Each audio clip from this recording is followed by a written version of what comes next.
Okay. Okay. Awesome. Cool. Okay. All right. On today's podcast, it is my extreme pleasure to bring Sarah Kowalski. She is a single mom by choice, a fertility doula, a life coach, and an author.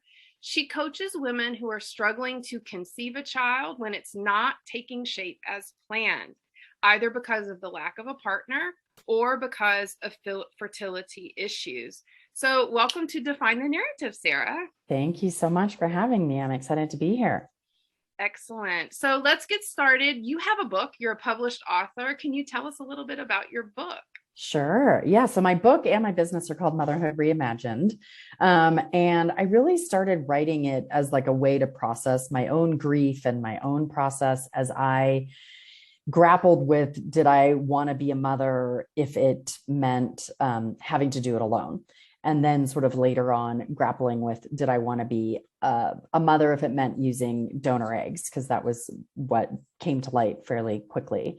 So I was in a writing group, and one of the members had been an acquisitions editor for 40 years. And I was just writing for like my own, like almost like journaling. And he's like, this is a book. And so he sort of pushed me, and I ended up writing. And I realized throughout doing it that it was really a universal story. This idea of having to reimagine motherhood, that so many of us are not finding the partner, the baby, in the order that it seems to be laid out of what you're supposed to do. And so I felt like even though it was my story, it's a very universal story. So I really wrote it to try and help other women be able to process all of the things I went through. And so it's like a guide to kind of how to come to terms with all of these questions that you have to come to terms with in order to pursue motherhood alone. And the title, Motherhood Reimagined, you mentioned it, and I kind of agree. Do you feel like the reason we're having to reimagine, or as I'm hoping to push to define the narrative, is because of a patriarchal narrative or the way motherhood was given to us? I even struggle to want to use the word traditional, but kind of Yeah. the way before. Do you find that Yeah. that's kind of what we're doing? It's not that we're not it's not that we're what are your thoughts about that? Yeah. I mean, I think we're fed this fairy tale from so early on. And I think Disney has changed the narrative a tiny bit, but for centuries, we've been told there's one way of doing things and there's one family structure. And I think we're realizing, I guess, because of modern technology in part, that there are other ways, and that there's other ways of thinking about what makes a family. So I think it's a really exciting time to be able to really write the rules and define anything that feels right to you. And it's also great to have resources like you, because in so doing, I don't think we go into this lightly. I know that I didn't, and No. there's a lot of Mm-hmm. thinking about it and thinking Mm-hmm. through it. And I think we agree that our hope is that we can make it easier for people to not feel like they're the first ones to have those thoughts or to have to Yeah. think it through. Yeah, totally. Yes, I really did. I thought it felt so foreign to me. I had like one other friend that knew someone who had done it. And I was like, oh my God, that is so bizarre. And then it wasn't until after I was pregnant that I realized that there was like groups and stuff out there. And I think really honestly, had I met other women and talked to other women, and if there had been resources that I had figured out, I would have shortcut my process by like at least a year. So I think it's really important to connect with people. No, I agree. I think I spent 2 years in doing research, and Mhm. I mean, I'm from Birmingham, Alabama, so not only did I not know anybody, but I was bucking the system one way or the other. But Yeah, thank seriously. goodness for the and it's funny, I don't even remember what the internet was like 10 years ago, but somehow I found stuff and I researched it, Uh-huh. and so I'm glad, and I'm really glad that you're this resource for women, and that you can be a coach for them. So when you work with women, what do you find to Mhm. be the number one obstacle when it comes to fertility? Well, I mean, I think for one that we just haven't been taught really how finite fertility is. I feel like we've been also fed a narrative that it's easy to get pregnant in your 40s. And so women oftentimes are not coming to this question until they're in their 40s. And then fertility issues at that point are real. Like they're not, it's no joke. I mean, I was 39 when I realized I was completely infertile. So I think that's one piece of the puzzle. And then it's just so incredibly expensive. I think it's getting a little better now. More and more of my clients actually do have insurance, which I find, like fertility coverage insurance. And there's more and more ways, I think, to make it affordable, but it's not cheap. So it's, it's not available to everyone. And then I would say just like emotionally, the process, I think you're in this like constant cycle of hope and despair as you're trying. And you really cannot, I think it's one of the most brutal kind of cycles to be going through that hope and despair over and over again. And then the other thing we talk about a lot in my groups is waiting. It's like it's this uncertainty. You've put your life on hold. You've decided you want this thing. And then you have to wait 2 months for your cycle to do blah, blah, blah, or for them to do this test, or because the fertility clinic's busy, or because it's like the amount of time that you're like, okay, I'm like, I took so long and so thoughtful making this choice. And then now it's taking forever to get it done. And I think being in that like holding pattern for so long is really difficult for women. Did you find after you went through that process that when you looked back, was the time, did it seem looking back as long and arduous as it was when you were in it? Because for me, it felt like a lifetime. And then when I got there and I looked back, I realized comparatively it wasn't that long. But I mean, in it, like I should have bought stock in pregnancy tests. I couldn't wait 10 days. Yeah, right. Yeah. Yeah. And I would say like even more so the arduousness, like it was one of the hardest times of my life, if not the hardest period of my life. And now I don't really remember the details. Like it's really has, and I think oftentimes women talk to me about like, I can't keep going. I'm going to be traumatized for life. And I'm like, no, you're really not. Like as soon as you get that baby, all of this is erased. Like I promise, like you're not going to be dealing with this forever. You are going to be able to get through this and get over it. Right. And the point is wanting to be a mother and how you see that coming to light. And sometimes we have to be open for different options and really get strong with ourselves about what is being a mother mean for us. Yeah. What's the most surprising outcome with a client that you've had? Well, I would say, like just women one, I think women who tell me they've been like thinking about it and like tearing their hair out for like 2 years. And then they have like 1 or 2 sessions, sometimes just one. And they're like, oh my God, I'm going to do it. So that feels really amazing. But also I think that one of the things is like explaining to women that it feels like that it could be an empowered choice. I think most women come to me and they're like, oh my God, this is second best. How could I do this? I'll just always feel like a loser. And I'm like, no, you could feel empowered about doing this. And like, I remember one woman just being like, what? I could feel empowered about this. And it was just it was just really shocking, I think, to like be able to see that, like me being able to say, yeah, I feel really awesome about this choice now. And it doesn't feel like second best anymore. Was so incredibly eye-opening to her and actually quite a few people in that group that I was working with at the time. So to me, I feel like that's the most surprising. And it really did set me kind of on this mission that I often say which is to make single motherhood by choice be a legitimate first choice, so that you're not just looking at it like when you're backed against a wall and you feel like you have no other choice, but that you're looking at it from the outset of like, okay, I'm in my 20s. I could decide to have a baby in partnership. I could decide to have a baby alone and pursue partnership later. I could just decide to be single and have my kids and see what happens. And that's really where I hope we get to in the coming years. Right. The order that we do things in and the choices that we make with that. I completely agree. I think there was a time when we all tried the way we thought we were supposed to.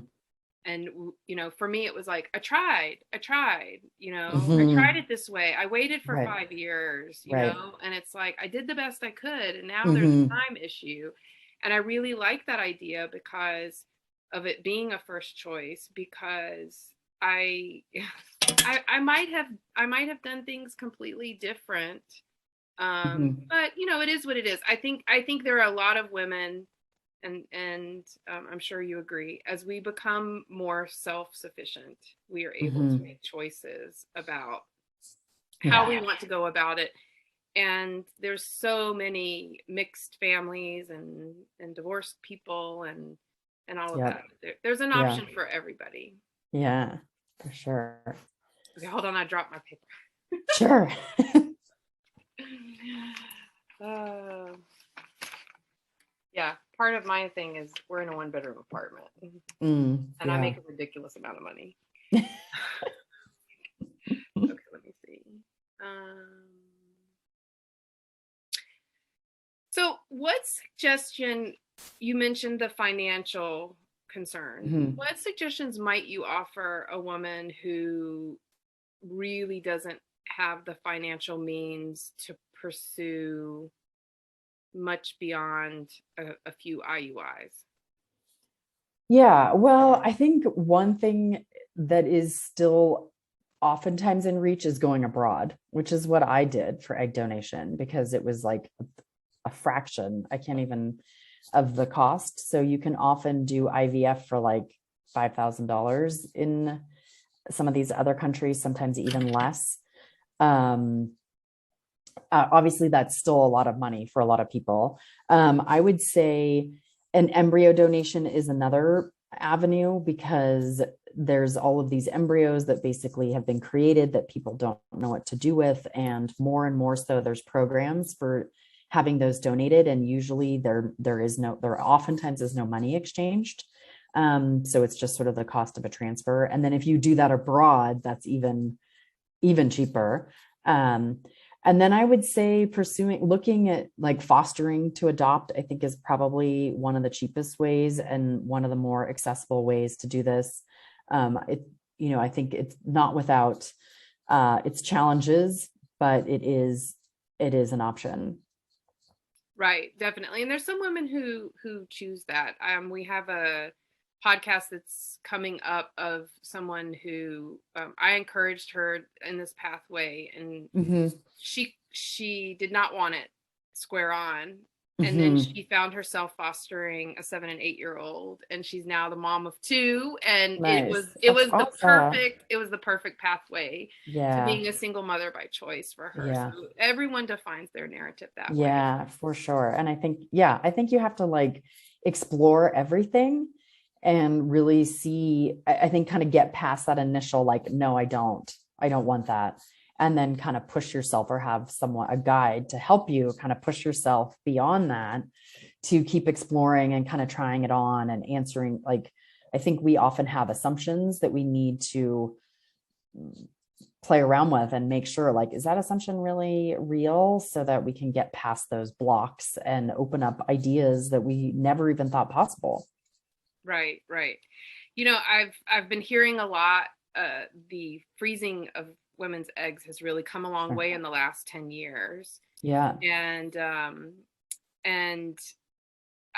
when I interviewed a reproductive endocrinologist, he's like, "Oh, absolutely." I mean, he said it Mhm. almost as if it should be part of what every woman considers. Right. And I know for me, I'm the person who I squirrel money, and then I spend it, Mhm. and then I squirrel money. Do you Mhm. think that this is something that women in their late 20s all women need to do if they're not in a committed relationship? Yeah, I mean, I feel like when I first heard about it, I was living in the Bay Area. All the big tech companies were paying for their employees to freeze their eggs. And I just was like, oh, yuck. Like that just feels all wrong to me. Sort of like trying to get women to put off motherhood so that they could get more productive employees was sort of how I thought about it. Um, but now, and also when I was going through the process, it was still deemed experimental. And now it is not. But yeah, I think I would say yes, freeze your eggs, freeze your eggs, freeze your eggs if you can. Um, the thing that I think can be devastating about it is that you really don't know what the quality of those eggs is going to be unless you freeze embryos. And egg freezing is very delicate process. And I cannot tell you the number of women that I work with that froze their eggs. They assume that they're golden, that they're going to be able to have their own genetic baby. And then they thaw the eggs and 0 are viable or none survive the thaw, or I can't even tell you. And then I feel like it's almost like an extra tragedy because they assumed they did all the right things. But I would still say, even given that, I would still say yes, but do it in your late 20s. And I would say even do it in your late 20s, even if you're in partnership, because you don't know what's going to happen to that relationship. And then suddenly you're 35. And that's by 35. I mean, a lot of doctors say don't freeze after 35. I think more and more doctors will, but I think the stats after 35 are pretty not great. Yeah, I think the age range was like 28 to 35, the time to freeze it. And it was interesting. He also mentioned about women who are not in partnership in their 30s, that the statistical likelihood that they found somebody was not in their favor, which is another reason to want to freeze your eggs. Interesting. Yeah, I know. I'm like, wow, like that, was I in it? You know, things are changing. Like I said, I've been in this for 10 years. My son's about to be 10, and it's just amazing how quickly things are changing. Yeah. What's a fertility doula? Well, the definition of a doula is someone who provides like continuous care and support. And so it's not something that's licensed, or I think there's more people that are providing like actual certificates for it. But I would say it's someone who guides you through the whole process, helps you with both the emotional ups and downs, as well as like the logistics and understanding, sort of being like a patient's rights advocate. I'm a former attorney actually, and one of my law school like internships was as a patient's rights advocate. So it's really just like shepherding you through the process so that you're not doing it alone, because I think it can be really intense. It's like so much information coming at you to process and know what questions to ask, and then just even to weather those cycles of hope and despair. Right. And I know, again, money is always an issue, because I think it's really important for women not to feel excluded from this option. Yeah. So knowing that everybody's finances are different, how can people benefit from your knowledge? Your book, of course, is one way. What are the different avenues that you offer that women can access support at different levels? Sure. Yeah. So I have a book, and I do have a podcast. I only ended up doing one season. Hoping to revive that soon. But really my newest project, which is really the one that's most exciting to me, that I've been thinking about forever and not doing, is my community. So in that community, it's only $9 a month right now, or $90 for the whole year, or $97 for the whole year. And you get calls with me for, to meet and greet other members monthly, calls to ask me sort of my expertise and guidance, as well as connection with all the other members. And I do a bunch of interviews with guests. So you get just tons of information. So that's a really low level way of, and you get all my courses. So you get a ton of support inside the membership. And then if you were looking for more support, I do a bunch of groups where we meet weekly, and you get that entire membership plus you get the group. And a lot of those women end up in my groups for like a year and a half as they're trying to get pregnant. And then, they just get very attached to the other women. So I run groups that are thinkers, triers, pregnant, hoping to add mothering soon. And then some like, specialized kind of workshops on egg donation, because that's another, I think a lot of women who are in this don't think about it early on, and it is the last resort, and oftentimes egg donation is something that they have to think about. And times are changing, and it's really nice, to have thought partners in that, and really nice to see that people like you exist now, because I don't know if that was even out there when I was taking my journey. So thank you for hearing the call to action. Thank you for joining us on Define the Narrative podcast, and I hope that this is the first of many conversations that we get to have. Yeah, likewise. Thank you so much for having me. I'm gonna stop recording.